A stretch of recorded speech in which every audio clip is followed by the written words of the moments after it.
Hello everyone and welcome back to FantasyFootballFix.com, the #1 platform to help you build your all-important team value, giving you the best chance of improving your overall rank, helping you price change your way to that top 10k and increasing your chances of being able to win those all-important mini-leagues and give you those bragging rights in the group chat. But today it's going to be the international break, which means it's an all-important wildcard draft video over here from FPL Phillips. And yeah, let's get into it and have a look at some of the players I'm thinking are going to do well over the next foreseeable future in the long run. So if you're thinking about pulling that chip yourself out of the hat, or in fact you're just interested in some of the players who I think will do best over the next couple of periods and you might be looking to bring in yourself, then stick around and stay tuned for all of that to come.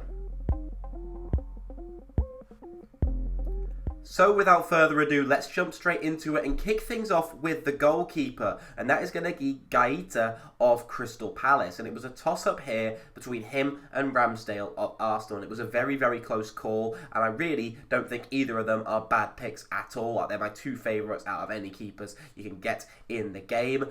Gaeta, I think, just has better fixtures than Ramsdale, and that just tip it over the edge for me. I appreciate that with goalkeepers, they're often long-term picks, and we don't want to be using transfers on our goalkeeper. So if Crystal Palace defence suddenly collapses and looks terrible now under Vieira, then you might need to take a change to remove Gaeta, but I don't think that's going to happen personally. And although Ramsdale may look the best and most solid at the moment, and it's in a team who are performing quite well under Arteta at the moment, I think Gaeta long-term is the best pick. He faces Burnley, Villa and Leeds across the next three, which is very nice, with Ramsdale facing Liverpool in that same time period. They also face Man City and West Ham in the next 6 game weeks, Arsenal. So some pretty tough fixtures there for the Gunners. And we've also got some underlying statistics here. So since game week 8, Ramsdale has outscored Gaeta in terms of expected FPL points, which is a statistic you can find in the OptaStats sandbox over at FantasyFootballFix.com. Ramsdale scores 4.34 points per 90, whilst Gaeta is scoring 4.28 points per 90, and that is expected FPL points, just a reminder. However, across the same period, it's been interesting to note that Palace, in terms of the team, are actually third amongst expected clean sheets since game week 8, whilst the Gunners are down in 8th. So Palace are looking more likely to keep clean sheets and less likely to concede goals than Arsenal are, but Ramsdale is outscoring Gaeta in terms of expected points, which could be to do with saves, can be to do with other factors as well, but mainly to do with a lot of saves that Ramsdale has been making over the last couple of game weeks. So that's very interesting to me. I do think that Gaeta is a very strong pick. I also think that Ramsdale is a very strong pick, so I don't think it will make too much of a point swing which way you go here. But I like the idea of making the switch across to Gaeta, going a little bit against the grain to a lot of the people on FPL Twitter, but it's important to note that we balance the amount of risks with the amount of safe picks we go with on a wild card to not go with too many of them. So I'm noting that this is a minute risk, but then again, we're not looking to change our keepers too very often. So going with Gaeta over the long term, I think will not have too much of an impact if it doesn't go as well as perhaps Ramsdale will be with some consistent point scoring over the next couple of weeks. But you can be free to go with Ramsdale. I just think that Gaeta just makes the pip for me and just pips the post. We're going to bring in the bench now, just so I get those players out the way. And it's Foster, Livramento, Smith Rowe and Geldart down there. I will touch on them in a minute. But I want to bring in the defence and have a talk about that. So if we bring in the defence now, it's a back four for the majority of weeks. Now, Livramento faces Norwich in game week 12. So I'm not putting him in to start this week, but you can do that. There are players that you can bench in favour of Livramento. There's a lot of people who are sick of leaving his points on the bench and now want to start him, and I can fully understand why. There is potential to start him ahead of someone like a Benjamin Chilwell, who you can see in the back four. And this defence is really very template at this point, and I did want to think about some players who I might throw in there, like a Reguilon of Spurs, as Conte's come in and hopefully is using them in a more attacking sense. Reguilon missed a great chance against Everton, and he's been getting forward a lot more. His underlying stats looked very good for game week 11. And then there's also Tariq Lamptey of Brighton, who I considered, Lively Lamptey as he's called, but I always want to consider that balanced risk that I mentioned with Gaeta, and going with a few safe picks in the back seemed very sensible. Reece James is the highest scoring XG, so expected goals defender, since game week 8, and he's also the highest expected FPL points in total across game week 8 as well. So since then, he's been highest of any defender in the game for expected FPL points and also expected goals. making up the top 5 for expected FPL points are some of these counterpart defenders with Trent, Cancelo and Chilwell. There's also Walker Peters, but we don't talk about him. Moving on, but it's just key to see there that expected FPL points, these defenders are making up the top 5. So you've got some of the best defenders, if not the best defenders, you can possibly have all in the same back 4. Livramento himself is only down in 9th for expected FPL points since game week 8 again.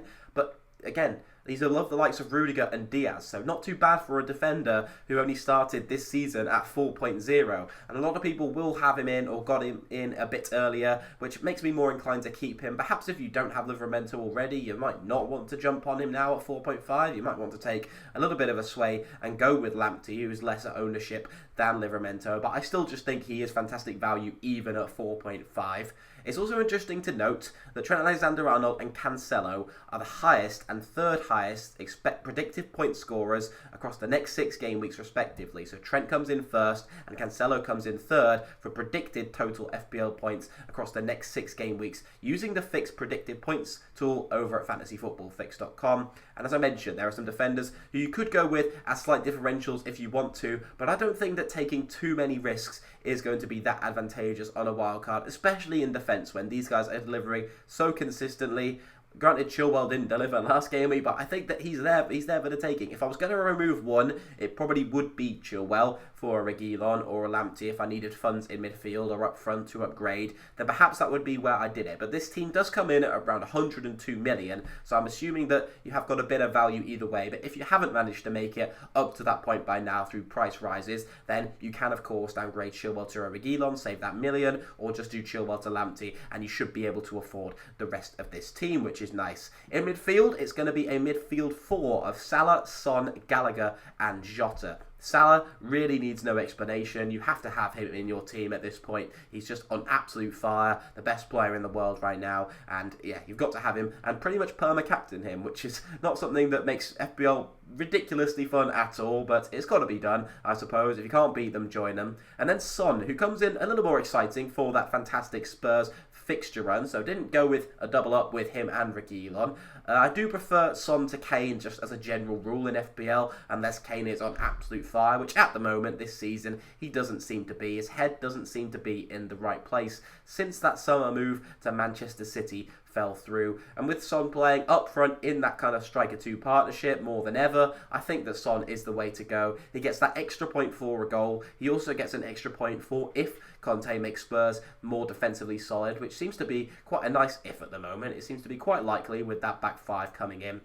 And I also just think that mental factor, that Kane's not looked very good, his confidence is low, whereas Son, we know how consistent he's been in recent seasons, and he also has things like set pieces and some corners on him as well that make him a threat from those areas too. Gallagher comes in, and Smith Rowe also are in at that kind of 5.5 to 6 million bracket, and this was a very tough choice to make between the two, but outside of Salah and Mane in the game, Conor Gallagher boasts the highest expected FPL points total of any midfielder so far this season, with 57.07. Gallagher's actually scored 62 FPL points, so perhaps there's a case for him overperforming a little bit there, but not by too much to any extent, and that's absolutely ridiculous for a player who started at such a low price to be the 3rd highest expected FPL point scoring midfielder this quite a substantial period into the season. Smith Rowe's underlying stats don't drop your jaw quite as much, but he's picking up, it's more based on the eye test that I've gone with Smith Rowe, and there seems to be a lot of impact from Arteta's change in play style that's involving Smith Rowe a lot more, and I've got some evidence to back that up. And that in 10 appearances this season, Smith Rowe's taken more shots than he did in 20 games last year. They're also from slightly better positions if you look at the shot map, but it's clearly a part of the Spaniard's way to get the young Englishman striking, and you can see that his clinical finishing is coming through and showing, and it's really been apparent for him, and he's scoring a lot of goals for that reason. He's also got this kind of initiative to arrive in the box at the right time his runs really well, and some great football intelligence about him that They would never be picked up in any kind of underlying stats that you can find, even on fantasyfootballfix.com, the very best place to find them. And then finally, it's going to be Diogo Jota who makes up the midfield. And we always see, but when Firmino inevitably gets injured now and again, that people start to bring in Diogo Jota. It happened very early on in the season. People went for Jota and it didn't pay off as much. But it's not really, I don't think, too much of something to worry about. He had some fantastic big chances that he didn't put away, but I think that really Jota will dispatch them this time round. He's normally very composed in front of goal, and he comes in fourth amongst predicted point scorers across the next 6 game weeks in midfield. So he's the only player under 10 million in the top 6 across projected points totals for the next 6 game weeks. So the only non-premium really midfielder who's looking to score some big high scores for the algorithm predicting there. And yeah, so with Firmino out for what seems like a decent chunk of time, this could be the Jota time to bring him in and actually jump on him. And the wildcard is really the perfect tool to do that. You can do it without having the free transfer hanging over you and looming over you, where you would have been better off using it elsewhere. Bring in Jota now. Again, he's one of those players who is living on borrowed time a little bit. So you've got him. No one else really in that team is too much of a worry. You've got a few players here and there that are what you'd argue little bits of a punt. But I think that overall this team looks very solid. And Jota, as part of that, could be one player that you're looking to take out in the near future. There are players that you can move to, like Phil Foden, around a similar price. You can find the money to do that, then it's very nice there. There are players within budget, up and down, to move from Jota. It's not too much of a hassle at all, and that's why his price makes him quite sweet for that. So that is the midfield covered, and we're going to move on to the forward 2 now. And this was very difficult to decide. As you can see, I've gone with Geldart on the bench, so we've gone with a 4.5 forward and just stuck with the 2 up front. And that's really been to do with how poorly the forwards have been performing this year. It's not been great at all. But Eddie Howe taking over at Newcastle means that Callum Wilson finds his way into the team. And Wilson really, across the first 5 game weeks, he recorded 10 total shots with 4 on target and 2 goals, which in my opinion makes him pretty clinical. And he also recorded the 5th highest expected FPL points total per 90 across the same time frame. So game weeks 1 to 5, he recorded the 5th highest expected FPL points total. He was only behind in that field Calvert-Lewin and Antonio, who were on absolute fire at the time. Jesus, who'd been scoring a lot as well, and Lukaku, who'd just come in and was having a great impact at Chelsea. So some strikers who were actually doing some damage at the time. Wilson was only just behind them, 5th in terms of expected FPL points per 90. Under Howe in 18-19, which was a fair chunk of time ago, Wilson ranked 4th for big chances in the entire league. And that's really what he's been struggling with this season. He had 28 big chances in 18-19, and he's not had anywhere near as many so far this season. His underlying stats just make them all the more impressive with the fact that he's been starved of big chances, and with Howe coming in, wanting to play that attacking style of football that he said when he came out in the interview, said he loves to attack. This is the combination with that of a player who is involved in 67% of his team's goals when he's on the pitch. So if Newcastle can get into that attacking frame of mind, get scoring goals, it's going to do absolute wonders for Callum Wilson. And I think he, as another one of those kind of slight punts, is worth the risk, and going with him at a time where forward options really are limited seems a very, very sensible thing to do, and bringing him in now when some decent fixtures are on the horizon. And then we've stuck with Mikel Antonio up front, and West Ham are looking absolutely massive at the moment, I'm sure their fans would want me to say.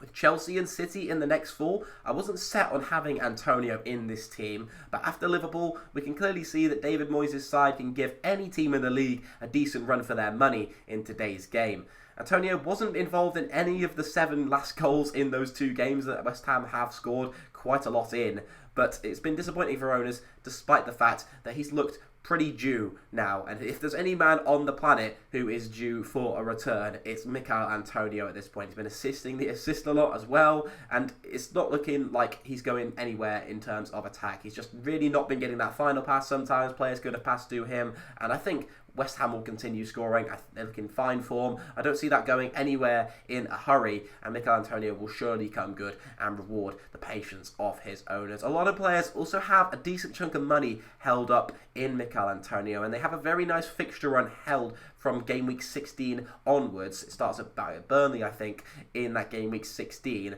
West Ham have some lovely fixtures there where people are considering bringing in a Gerard Bowen, even Aaron Cresswell at the back. You could even get Ben Johnson, who's looking decent at 3.9.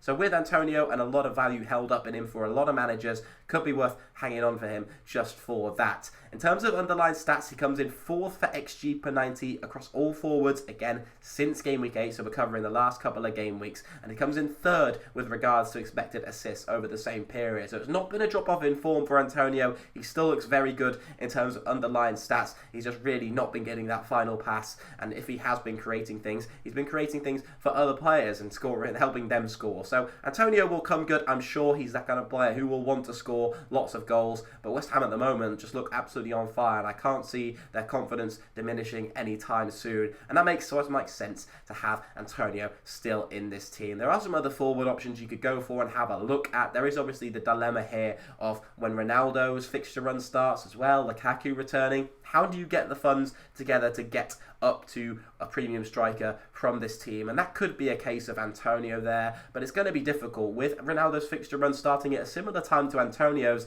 I'm not sure it really makes sense unless United have a serious drastic change in form to be looking or being too worried about getting in someone like a Ronaldo just for the fact he is Ronaldo, but that in itself is still pretty scary. But that is going to wrap up the team. Let me know what you guys think down below in the comments. As always, for captaincy purposes, it's pretty obvious, but Mohamed Salah will take the armband in game week 12. Let me know if you'd start Livramento over Ben Chilwell. That is one thing that I was a bit of a dilemma with down below in the comments. And send me your game week wildcard teams for game week 12 down below if you want me to have a bit of a review of them. And let me know what you think could be changed in this team as always. But that is going to wrap it up. Thank you very much for tuning in. I hope you have enjoyed the video. And if you have, make sure to subscribe if you're new around here to the Fantasy Football Fix YouTube channel. You can also hit the like button down below and turn on notifications so you don't miss any of our latest and awesome videos. So that is going to wrap it up today. I hope you have enjoyed once more, and I'll catch you later in the next one. Goodbye.